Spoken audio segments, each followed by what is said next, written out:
ત્યારે Aji dam police સ્ટેશનના હદ વિસ્તારની અંદર અણિયાણા ગામથી ઢાંઢણી ગામ તરફ જે જવાનો રસ્તો છે ત્યાં સીમ વિસ્તારની અંદર તુવેરનું જે ખેતર હોય એની વચ્ચોવચ ગાંજાના છોડનું વાવેતર કરેલું હતું અને અમારા આજી ડેમ પોલીસ સ્ટેશનના થાણા ઇન્ચાર્જ શ્રી એ.બી. જાડેજા સાહેબ અને એમનો ડિસ્ટાફ જે છે એમની આ સારી કામગીરીના લીધે આ શોધી કઢાયું છે. સર કેટલું ગાંજો મળી આવ્યું?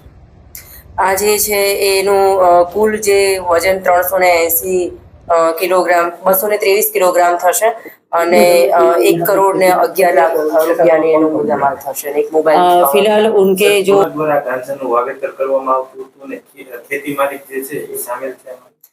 હાલમાં તો જે ભાગીઓ કહેવાય એટલે કે ભાગીદાર જે છે હનાભાઈ સવાભાઈ ગાબુ એને આપણે એરેસ્ટ કરેલા છે અને જે ખેડૂત જે છે એટલે કે માલિક જે છે એનું ઇન્વોલ્વમેન્ટ કેટલું છે એ હજુ તપાસમાં જારી છે. કેટલા સમયથી કરતા હતા અને કોને વેચતા હતા? હાલની જે પ્રાઇમરી પૂછપરછ જે છે એ દરમિયાન આ જે હનાભાઈ જે છે એ પોતે 1.5 વર્ષથી આવી રીતે ખેતી કરતા હતા અને એમના કાકા જે છે ચોટીલાના એમના તરફથી એમને આ વાવેતરની પ્રેરણા મળી હતી. સર, આરોપીનો અગાઉ કોઈ ગુનાહિત ઇતિહાસ અને ત્યાં ગાંજાનું વાવેતર ક્યાંથી શીખ્યા?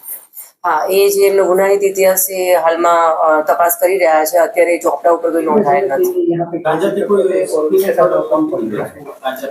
ફિલહાલ ઉનકે એ પણ હજુ આપણે તપાસ કરીશું કારણ કે જે રીતે નશામુક્ત ગુજરાતનું અભિયાન આપણે ચલાવી રહ્યા છે એના હેઠળ સ્પેશિયલ ઓપરેશન ગ્રુપ અને તમામ થાણા ઇન્ચાર્જને સેન્સિટિવ કરવામાં આવ્યા છે. એટલે માનનીય પોલીસ કમિશનર શ્રી અને અમારા ડીજીપી શ્રીની સૂચના હેઠળ રોજે રોજ આવી રીતે અલગ અલગ મોડસ ઓપરેન્ડીથી જે પણ ખેતી કરતા હોય કે વેચતા હોય તો એના માટે આપણે કામ કરી રહ્યા છીએ.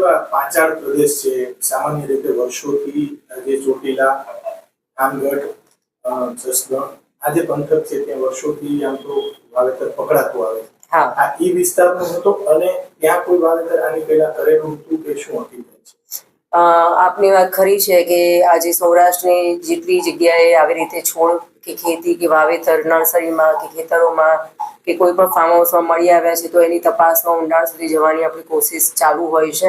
તમામ તપાસ એજન્સી આની અંદર ઊંડી પણ ઉતરતી હોય છે પણ હાલમાં હજુ આ તપાસનો વિષય છે એનું હું કહી નાખું છું. સર, અને જે આરોપી છે તે અગાઉથી ગાંજાની ખેતી કેવી રીતે કરી ગુનાગતી શીખવામાં પ્રાથમિક તપાસ આવી? ના, અત્યારે હાલમાં એ નથી આવેલો. સર, કોઈ યુનિવર્સિટી સાથે કનેક્ટેડ છે કે ત્યાં યુનિવર્સિટીમાં વેચતો હતો કે? ના, એવું નથી. એમાં બીજ એમને કોના કહેવાય? બીજ મેં અગાઉ જણાવ્યું એમ કે ચોટીલામાં એના ઓળખીતા કાકા જે છે એ અત્યારે હાલમાં પ્રાઇમરી દ્રષ્ટિએ જણાવે છે કે ત્યાંથી એને મળ્યા છો. Okay sir, okay, thank you.